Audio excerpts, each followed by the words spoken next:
Okay, we'll get started. Happy New Year, and thank you to everyone for joining us today from across the country and around the world. I'm Karen Sammon, CEO of Conscious Capitalism Inc. On behalf of the CCI team, we appreciate you taking the time to learn and grow in community with us.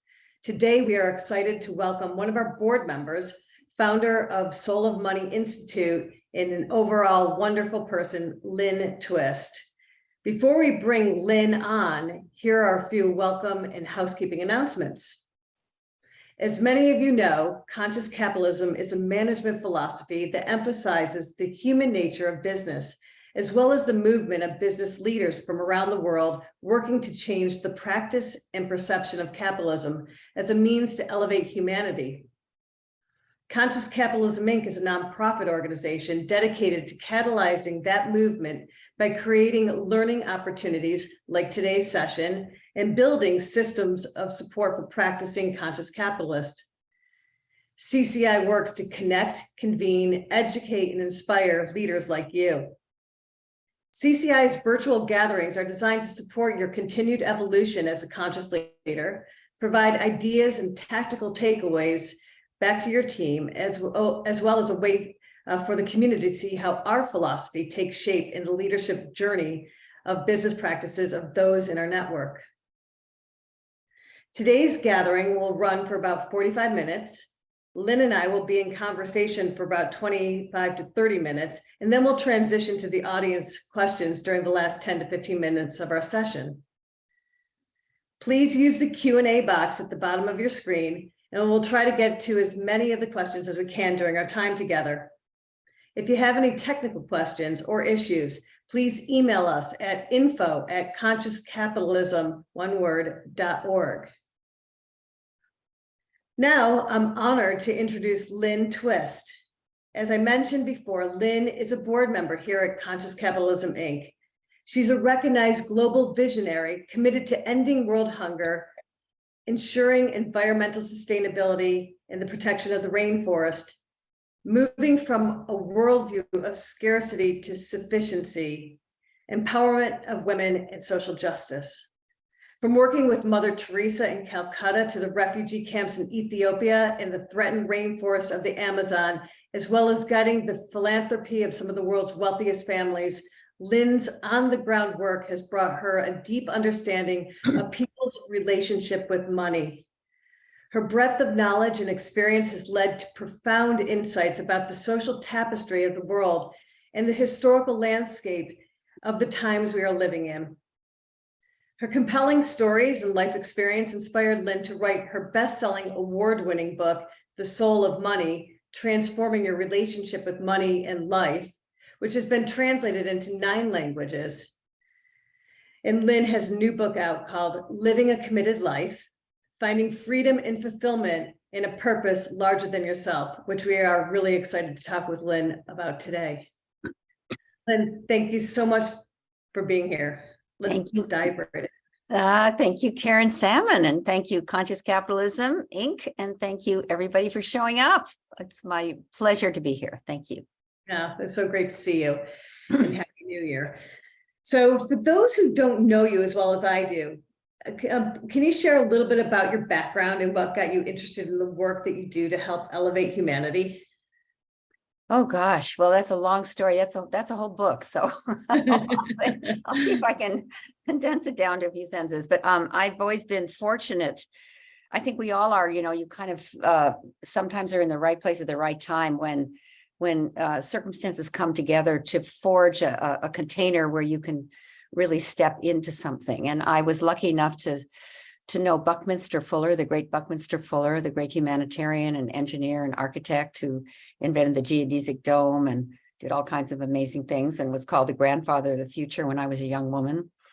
And to also get involved in transformational programs through what was then EST and then became Landmark. And then getting involved in the beginning of something called the Hunger Project, really dedicating myself to ending world hunger. And, I could go all the way back to my childhood and what gave me kind of the longing to be someone who could make that kind of a commitment to work with people like Mother Teresa. But really, it was a confluence of events and being what I'll use from Conscious Capitalism, conscious and attentive to circumstances that were arranging themselves to give me an opening or an aperture to really make a difference with my life. And I think that's what everybody wants. I think that's why we start companies. I think that's why we have conscious capitalism. I think that's what everybody really wants. It seems like they want money and fame and power, but really what we really want in our heart of hearts is to make a difference with our life. And I got that opportunity very early when I was a young mother, really, and I stepped into it and I haven't looked back. Oh, that is so incredible. In reading your book, especially your early life, I got the feeling, growing up in Chicago, that your higher purpose was always there. You talk about these different parts of you, this spiritual part of you, and the part of you that was the student and the athlete and involved in a leadership role always. So it feels like your purpose was always there. Can you talk about how you activated your purpose and how you think about taking a stand as it relates to purpose and commitment? Well, let's see. I mean, you're sort of referencing me in high school, so I'll say something about that because I had a tragedy. My father died very young, well, young for most people. He was 50. He had a heart attack in the middle of the night and just, there was no warning and suddenly he was gone. And my mother was in her mid-40s, 4 kids. She just was completely overwhelmed. And when my father died, like many children, even though I was 14, I wasn't a little kid, you kind of think it's your fault when a parent disappears. And you may not consciously think that, but it weighs heavy on your heart. Did I do something wrong that my father would be taken away? Did I, in my case, not practice the piano? Sounds so silly, but my father was a musician and that was important to him. And I wasn't practicing the piano very much then. And then he died. So, kind of, it seems silly, but I know we all can relate to things like that. When you're a child, you make yourself wrong sometimes for something that has nothing to do with you. And I did. And it was then that I developed what I'll call now my inner life.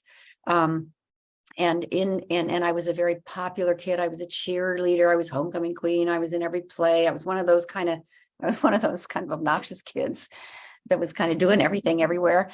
But then I had this silent inner life that was, it was religious at that time, but I now look back at it and realize it was the development of I'll call it my spiritual path or my inner life or my own ethical understanding of how I could be a better human being. And so I think that was very important in the formation of finding Buckminster Fuller, being around when the Hunger Project was formulated, and this idea of ending world hunger, not only, although very important, alleviating suffering at the periphery of the problem with all the suffering that was taking place at that time in 1977, but actually the possibility of ending world hunger started to show up as a real possibility. And that was so, I don't know, so exciting. It swept me off my feet. I thought, oh my God, could I make that kind of a difference with my life? Could I participate, even in a small way, in that kind of a enormous global initiative? And at that time, it was just an idea, a glint in the eye of the founders.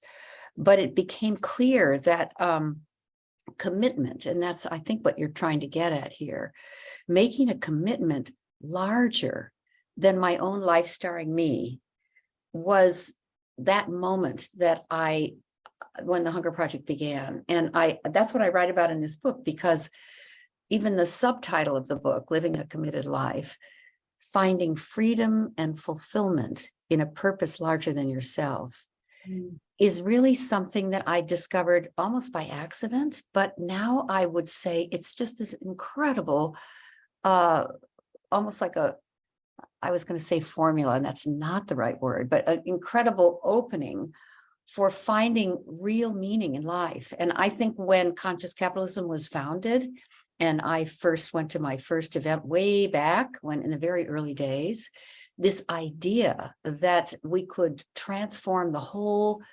business world so that it really was in service of making the world a better place, of transforming the very life support systems on which we depend so that we're nurturing them rather than extracting them. That business, in some cases, the great perpetrator could become the great salvation for all of us. I got so turned on by that too. So it's like when a big idea shows up in your path and it resonates in your heart.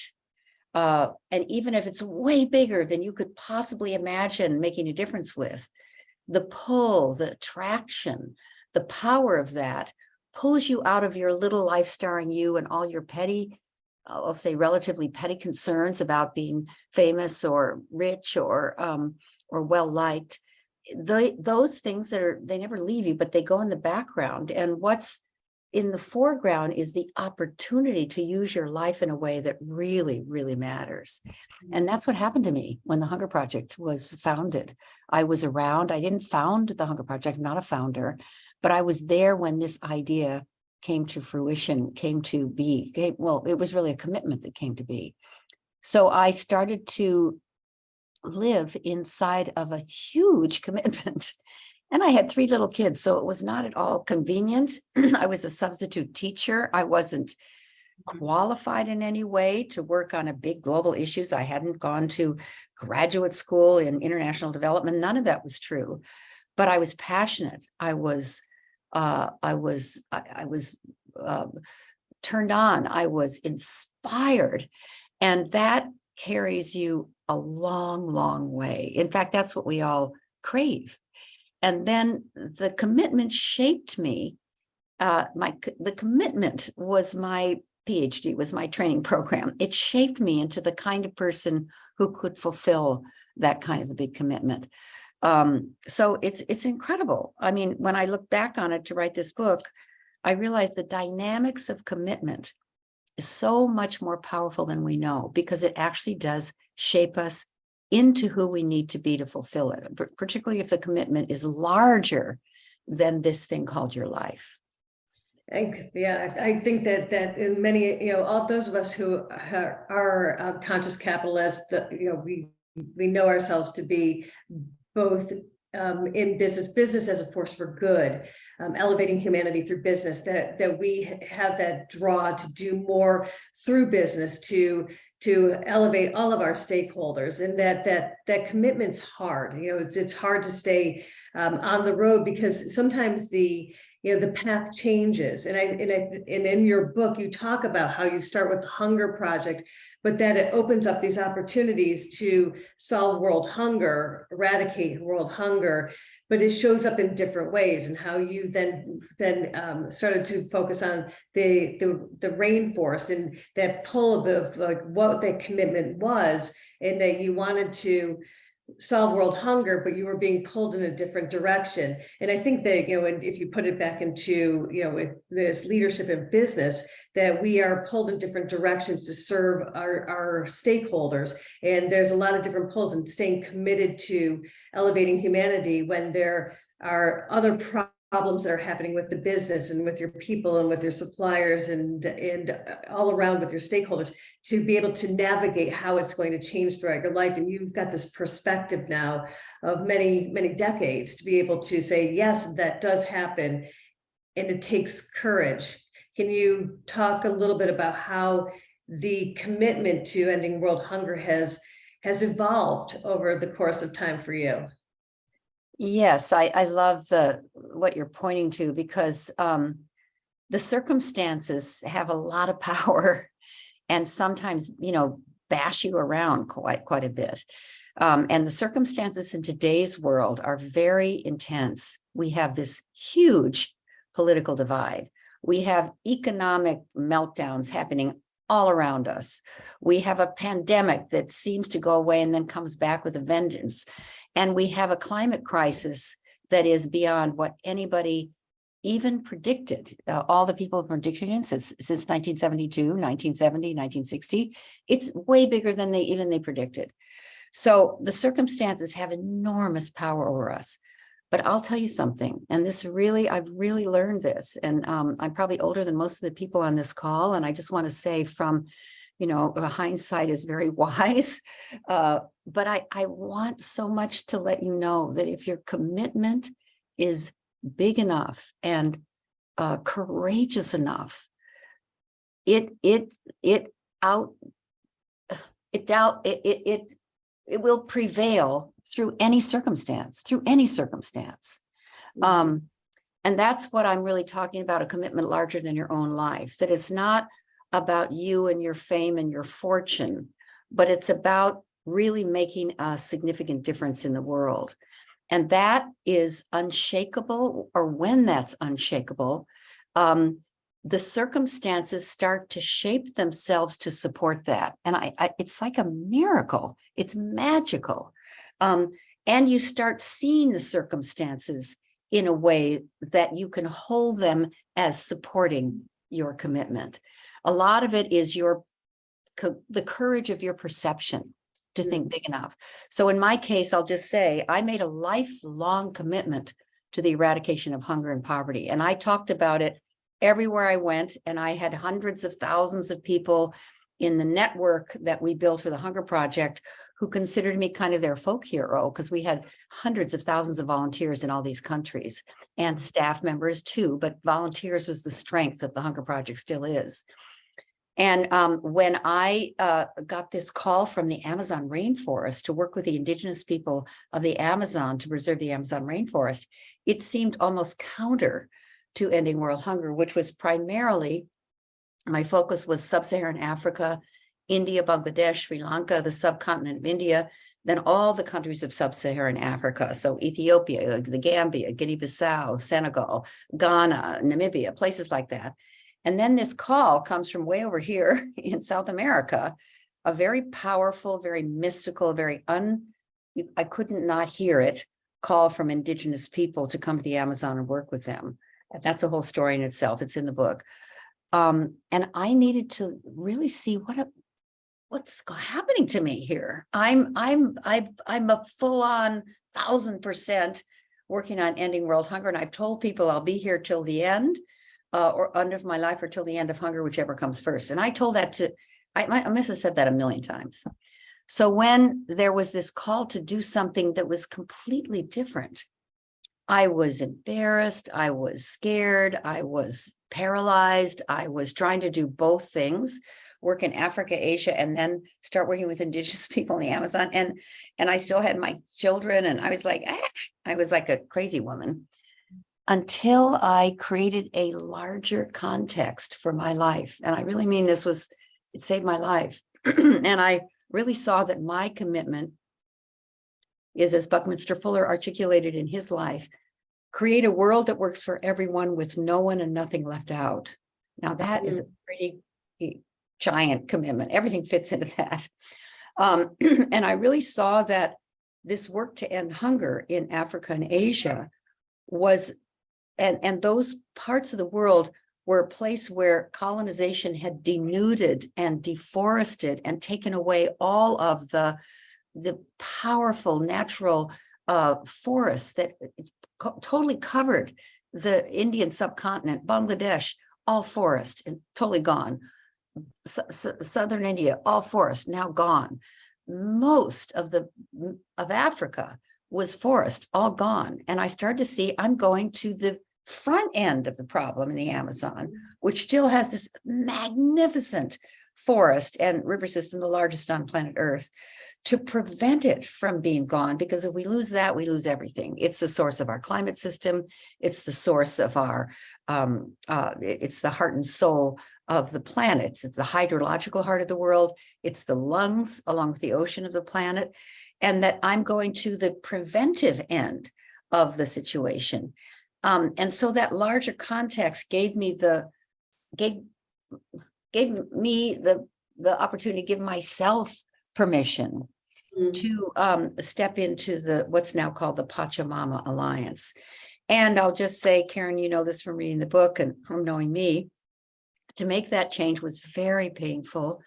And I was very lucky. I know this sounds weird, to get malaria. Now, I don't recommend this to everybody, but when I got malaria, which is part of the occupational hazard, doing the kind of stuff that I do, I was sick for 9 months. And those 9 months, it wasn't 8 months, it wasn't 11 months, it wasn't a year, it was 9 months, like a pregnancy. And I couldn't work, I couldn't do anything. And I had to resource myself in those 9 months. I look back and say that I didn't know when I was happening. I just thought I was sick, but I was sick, but I was so sick that I couldn't do anything for anyone. And that quiet, that pause, that transition was a very deep dive into the stillness, the core of who I am. And I came out of that knowing that I could really serve not two masters, but a higher calling. And that gave me the next chapter of my life, which I'm talking to you now about. But that's kind of a personal story, but I'm trying to illustrate that there's always a larger context. And when that larger context is acknowledged and articulated, the content shifts to support the context. Context informs and shapes the content of your life. So if the context is fame and fortune, then that informs the content. If the context is making a difference with your life, really, really doing something that matters, it shapes the content, starts to align with that context. And that's what happened in my case. Wow. Yeah, and I think that many of us who are on this call today are looking at what we do in building business and supporting our people and doing good in the world, doing well and doing good is so important in shaping and having that the context aligned with what we're trying to achieve can help us get there. You talk about getting malaria.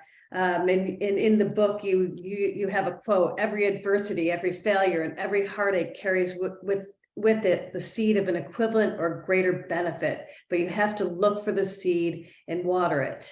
And so you talk about how these breakdowns, and the breakdown is very broad, and then having the breakdown to get to that breakthrough. Mm-hmm. And I think that many of us, probably all of us, have had some kind of a breakdown. And so how do you sit with that discomfort and to allow what's supposed to come forward? Can you, I know that you've got a number of friends and examples that demonstrate this, but it's an important part of the journey of living a committed life.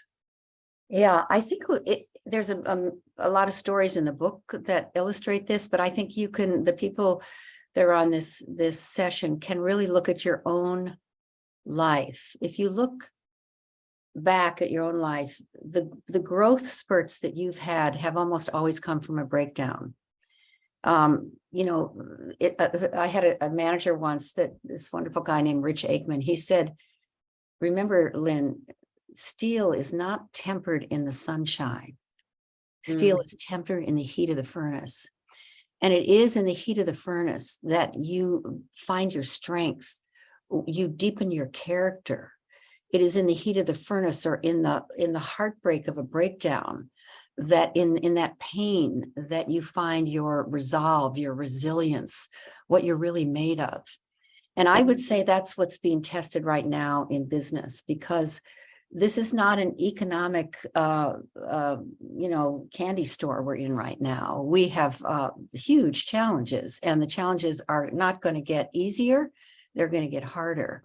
And to really reshape and rethink who you are in the face of the challenges of, I'll just say, the climate crisis, because I work on that.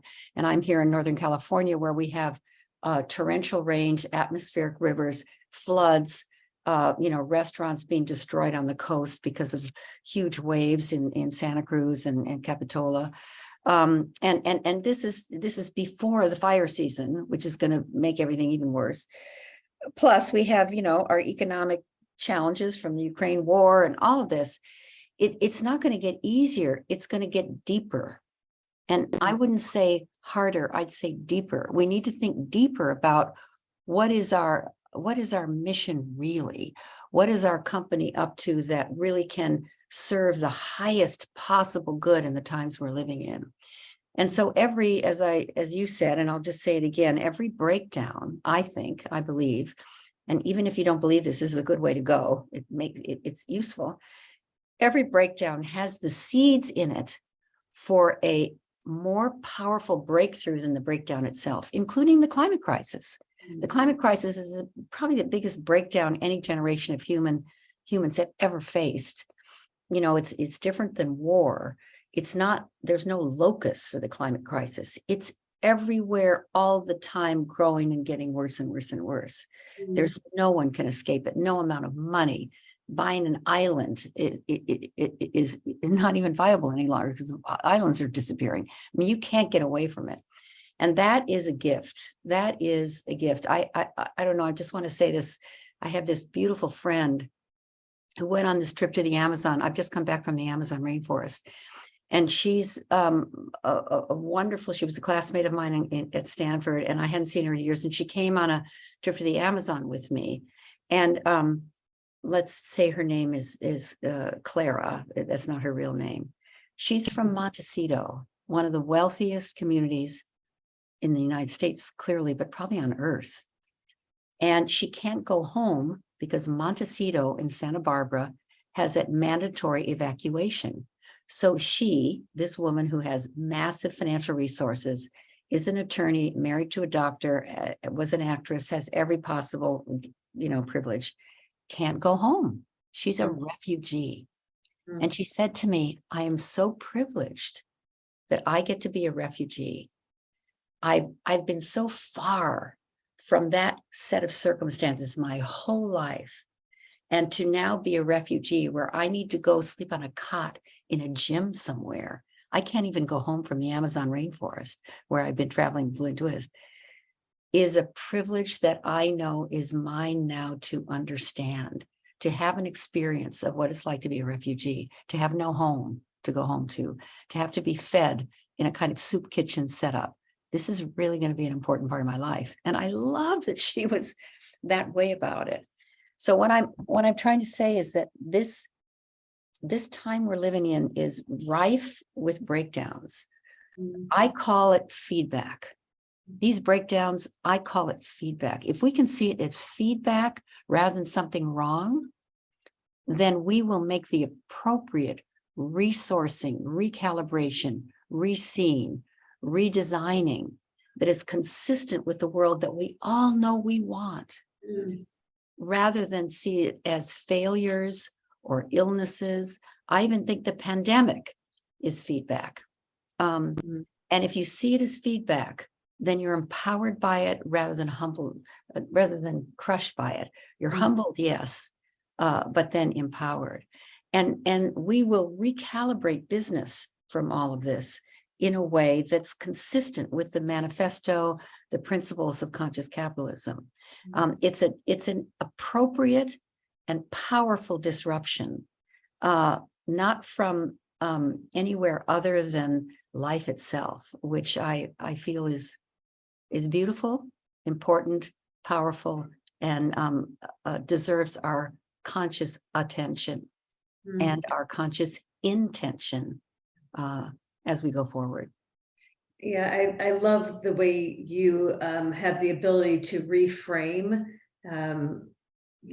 from scarcity to sufficiency. And what I think one of the things that you've said is that some of these breakdowns, like climate change, is not happening to us; it's happening for us. Yeah, it's a one-word change, but you just think about that. It's not happening to us. We're not the victims of it. We created it. I mean, it's very clear that, the science is unequivocal. We created it. It's not a meteorite did not hit Earth. We created the climate crisis, and we can turn it around. We can not only arrest it and stop it from getting worse, we can restore to pre-climate crisis levels. It's completely doable. We even know what to do. It's now having the will, the commitment, and the courage. And courage is not cognitive. It comes from here, courage. It comes from the heart. You know, when we are discouraged, we're disconnected from our heart. That's what that means, discouraged. We're disconnected from our courage. We're disconnected from our heart, our core. And when we're encouraged, we're re-engaged with our heart. And we can do this. In fact, you know, has there ever been a greater test of how we're going to work together and pull ourselves through this? I don't know. I mean, you know, I didn't live through World War I and World War II, but this is not a war. This is an aperture. This is an opening. This is a crisis. It's different. We're not at odds with anything. We're being given the keys to the long-term future of life. And it's so deep that when we receive it with the depth with which the universe or the earth, the great mother, is giving it to us, we will realize we have it in us, our species. I'm talking about our species now, to turn the tide and to join the community of life in a way that's more consistent with the long-term sustainability and regenerative nature of what it means to be alive. You know, so obviously I'm totally into the climate thing, but even if you're not, use it to empower yourself, use it to be inspired, use it to do what's yours to do at this precious, epic time in history. And I would also say, and you didn't ask me this, but I'm going to add it, that the 2020s, 2020, 21, 22, 23, 24, 25, 26, 27, 28, 29, 30. This is the pivotal decade. It's the pivotal decade. It's so awesome to be alive right now. And that it began in 2019 with the pandemic. I don't call it an accident. Yeah. It was like an announcement in 2019, a huge, unavoidable announcement. These 10 years, this decade is the key decade. And here we are entering 2023 as I talk to you. It's exciting. I'm so grateful to be alive at this really precious time. Yeah, thank you for that. I'm going to just shift a little bit because there's two things I want to bring up that relate so closely to conscious capitalism. You know, as you know, conscious capitalism, we're a big tent. We work to bring diversity of thought as we connect, convene, educate, and inspire leaders through their evolution as conscious leaders. We believe that this is critical to our higher purpose, and we know it's hard. So it kind of goes back to taking a stand, our higher purpose. You make a point about positionality, like as the literal physical position and how this shapes what we see and what we think we know. And I know that you have had an ability to embrace a diversity of thought, and I wanted you to comment on how that has shaped your ability to be effective in living your committed life, and in the stand that you've taken to end world hunger and all the other iterations of this one stand, this one purpose that you have. Well, I make a distinction, and maybe I think this is what you want me to talk about, between taking a position and taking a stand. And taking a position is something we do all the time and every day, and it's very important. And I do it regularly, and so do you, and so does everybody.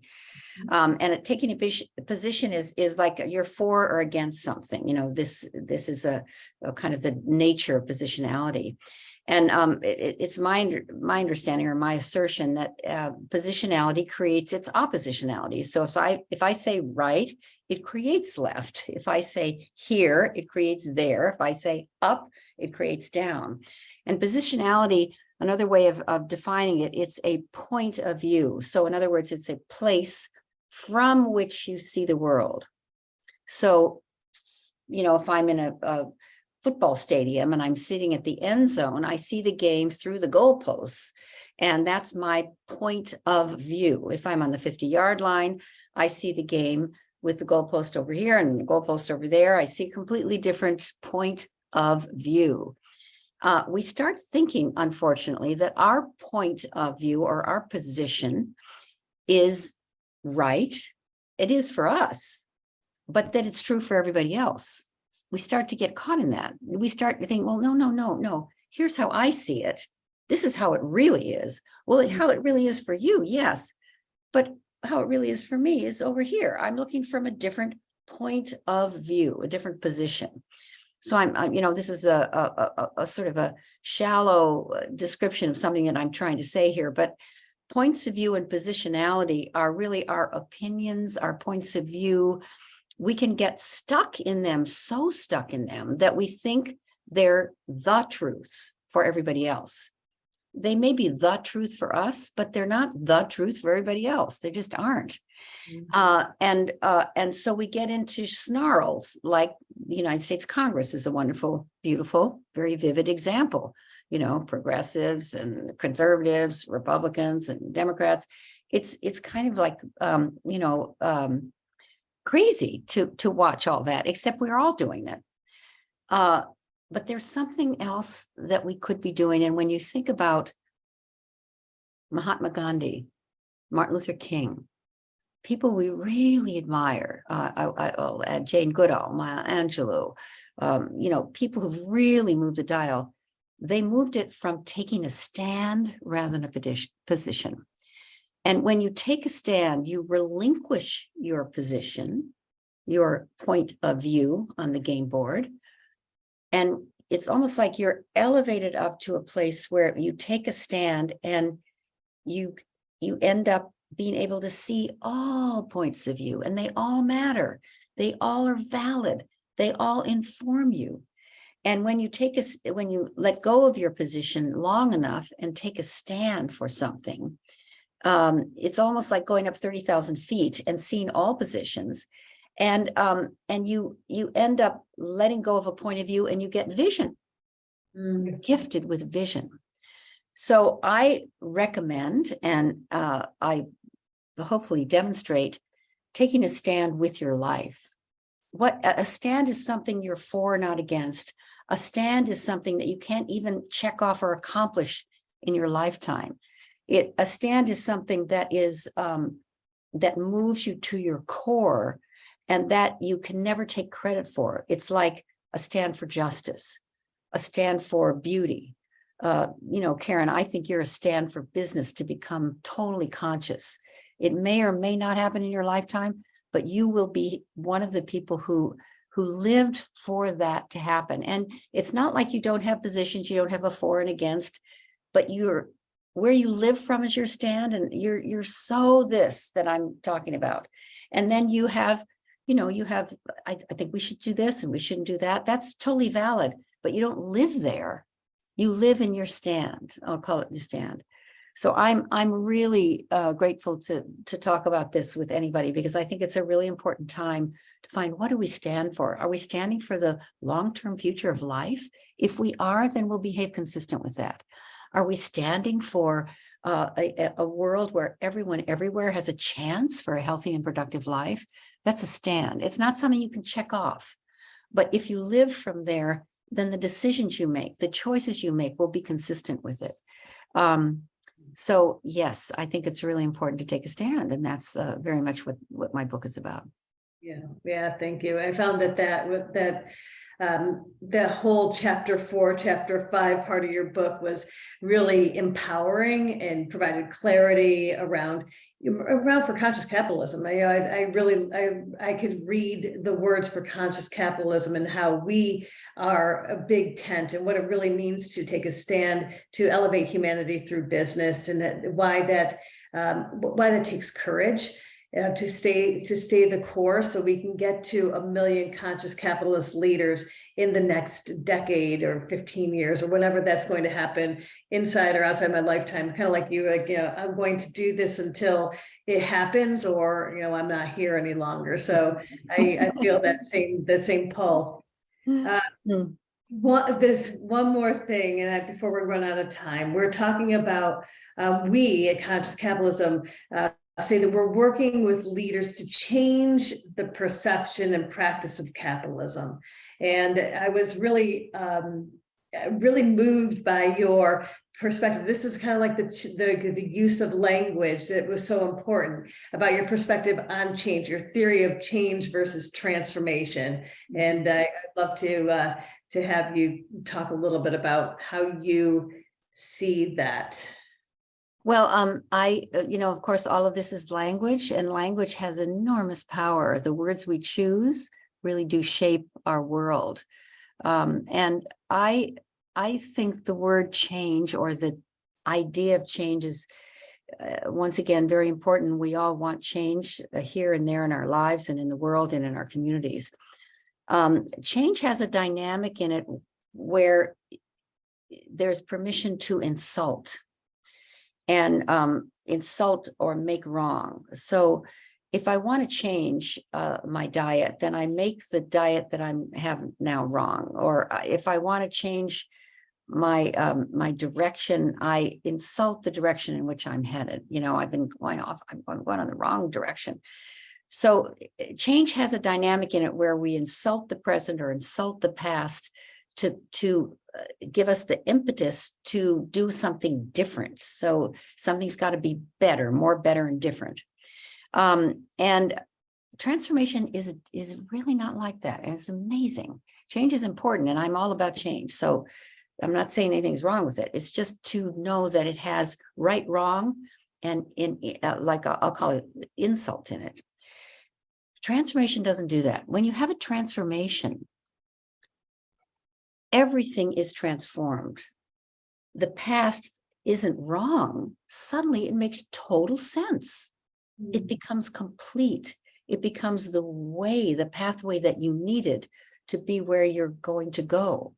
It transforms where you've been, where you are now, and where you're going. And so transformation actually does happen out of time, actually, I think. And it doesn't deny the past or insult it. It has it suddenly be complete, make sense, and be exactly what was needed for what now is unfolding. And transformation always gives you a sense of freedom, joy. I wouldn't say traditional power, but an experience of the power of love of the universe, love of, oh my God. So, and that's what I think we crave, is transformation. And I think that's what conscious capitalism is really about. It doesn't mean that we don't want to make changes in this law, or redraft this document, or change these words, or change this program because it doesn't work so well. That's all fine. Change and transformation are very related, but they aren't the same.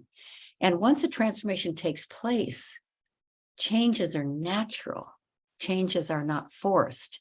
Changes are not making something wrong and something new right. Changes are the natural emerging unfolding of a complete revelation or shift in the way we see the world.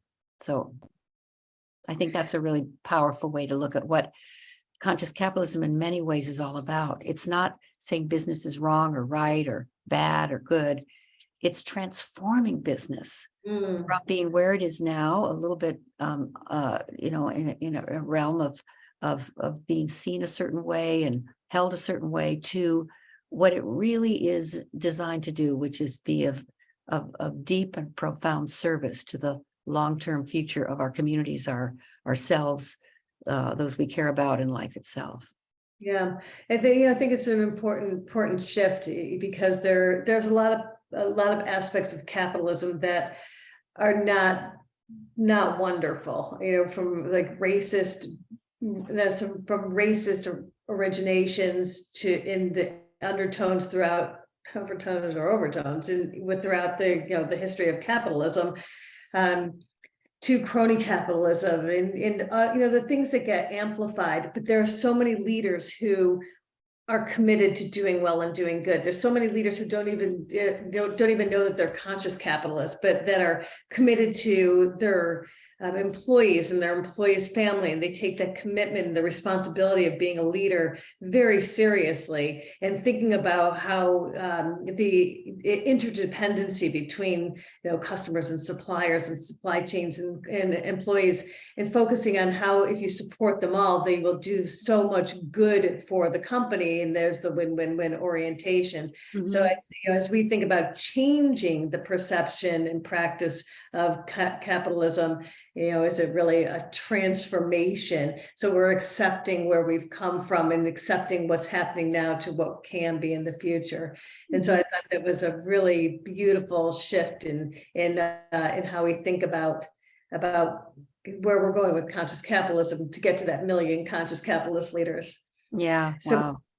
yeah, so I do need to ask the question around the focus on women's empowerment and how important it is to ensure that women have the tools and resources to create their own future. So it's, as we move into the last minutes of our time together, having you speak a little bit about how you went down the path and embraced the path and the calling to support women at all different backgrounds and stages and states of their journey, from women in Africa to your roommate from college, being so open to be able to see how everybody has a calling to support something bigger than themselves.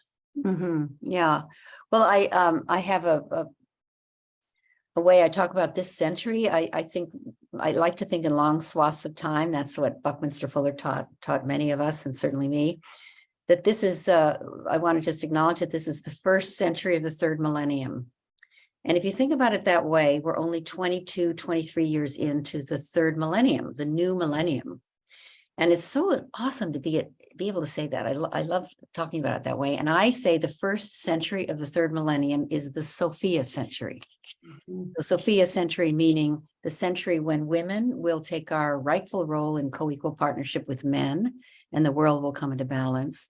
The century when feminine and yin wisdom will emerge as what's needed for so many of the big challenges that we face, rather than the kind of sometimes domineering masculine aspects of all of us, not just men, but women too. And there's a prophecy that I love, so I'm going to do it. I think you've heard me say this before, but there's a beautiful prophecy about this first century of the third millennium from the Cherokee people and also from the Baha'i people, that say that the bird of humanity has two wings, a male wing and a female wing. And the male wing has been fully extended for centuries and fully operational. And the female wing's been kind of folded in and not yet fully expressed. So the male wing has gotten overdeveloped, over muscular, and has become actually a little bit violent to keep the bird of humanity afloat. And thus the bird of humanity has been flying in circles for hundreds of years. And in the first century of the third millennium right now, the female wing in all of us, in men and women, will fully express itself. The male wing can thus relax a little bit, and the bird of humanity can soar. And I love that metaphor because it doesn't make anybody wrong, but it talks about the heroic work of the masculine in all of us, and how the feminine now needs its full expression, which will allow the masculine in all of us to relax a little bit, and we'll be able to soar. And I really feel that that's why you, Karen Sammon, are the CEO of Conscious Capitalism right now, why so many women are thriving now in business and playing their role as CEOs. It doesn't have to be women that bring forth the feminine. Men can do it too, because it's in all of us. And to me, this is a really, really important part of, and maybe not so overtly acknowledged as I'm saying it now, of what conscious capitalism can bring forth. This is a powerful, powerful metaphor that I use to display that there's nothing wrong. Everything's now coming to fruition in a way that which has been carrying us for so long and so bravely, this masculine energy, can relax a little bit. It's not wrong or bad. It's been heroic, and the feminine can fully express in all of us. You're lighting up the chat right now with this discussion. It's amazing. There's some questions that I want to share. So Eric Moss writes, what are Lynne's thoughts about the role emotional intelligence and mindfulness play in her ability to stay the course in the face of adversity that is part of the human experience? Oh my God, I love that.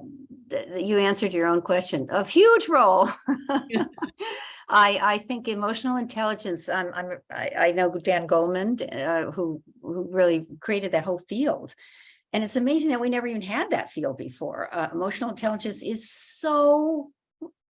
I don't want to say more important than other intelligences, but it's rising in our field of play, that it's something where you can actually get training, where it's been named, where it is now part of the landscape of strengths and capacities to be developed, is so awesome.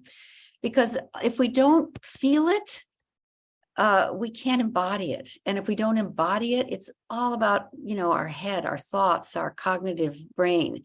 And that isn't enough for the times we're living in. It's incomplete. It's not whole. So yes, 1,000 times yes. I love the question, and it's not really a question, it's a statement, and I underline it, highlight it, and make it more bold. I think it's really, really important, not more important than anything else. One of our Achilles heels in our culture is comparison. This is more than that. This is better than that. This is worse than that. No, this just needs to be elevated and expressed and honored. And thank God you brought that to the conversation. Yeah, I think it goes back to, part of it's like in the discussion around position and your biases and your blind spots, and the more that you work on your emotional intelligence of your awareness, that just allows you to even recognize that you're taking a position, and then to step back from it and to be open. And what we again espouse that we think is a better management philosophy. I mean, we can't choose to have all one kind of person in our corporations. We have different worldviews and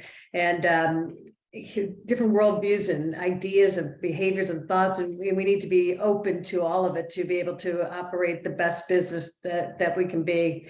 So that emotional intelligence, I agree. So such an important part of the journey. Yeah. We have another. I'm sorry. Go ahead. Oh, I was just going to say there's a quality that's really about this sort of a masculine quality in all of us is building, and a feminine quality in all of us is birthing. And if you think about build and birth, they're both important. One's not more important than the other, but they both require attention. So I don't know. I just wanted to add that. Thank you. Yeah, thank you. This is a great question. It's from a person named Chris Flynn, who says, "I'm 21 years old," which is really an exciting generation to have here on the call. But my question likely has multi-life stage insights. How would you advise a young person who seeks a purpose-driven, service-oriented career, but must repay their student debts and pay rent and start a career? It can seem I have to do one or the other. For example, work to stop world hunger or earn an income to career growth. So a great question. Yeah. Well, first of all, bless you for being someone who's got your heart in the game here.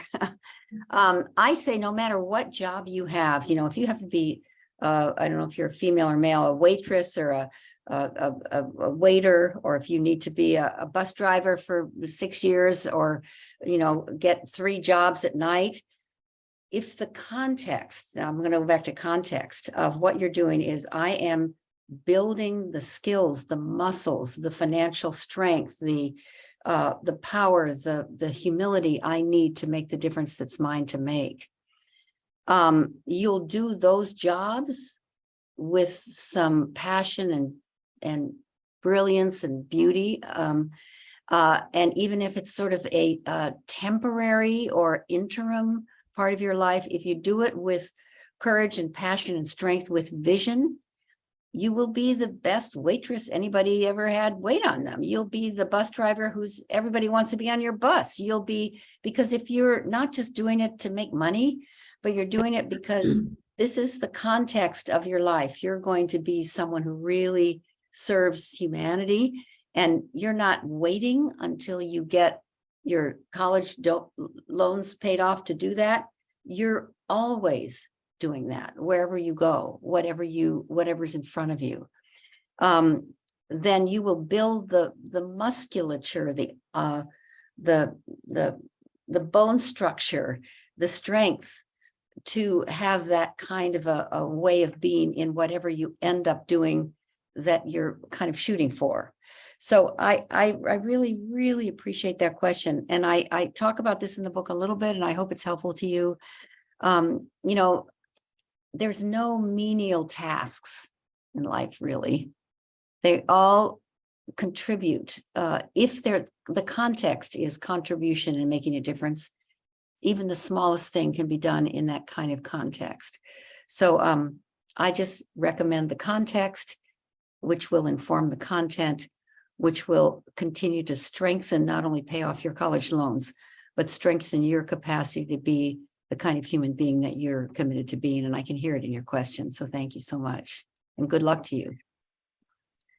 So I apologize for not being able to get to other great questions, but Lynne, we like to leave these sessions with a couple tactical takeaways. And so, maybe you can give us your final thoughts and tactical takeaways to take home with us as leaders, to take back to our teams and our leadership teams and our organizations and our communities and for all our stakeholders. Well, you can tell I'm very contextual and not so tactical, but I do have some tactics.